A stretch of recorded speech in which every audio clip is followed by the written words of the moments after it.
mas mahalin mo si Missy sa pag may anak na kayo. Ito kasi yung stage ng buhay ng kababaihan na magbabago lahat sa kanya.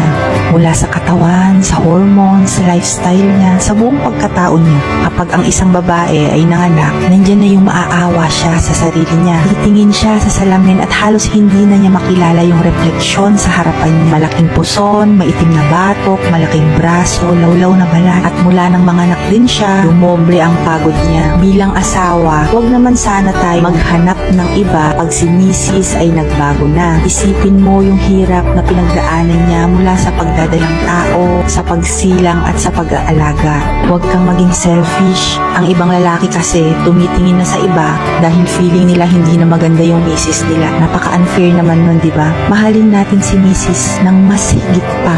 Mas dapat ma-appreciate natin siya.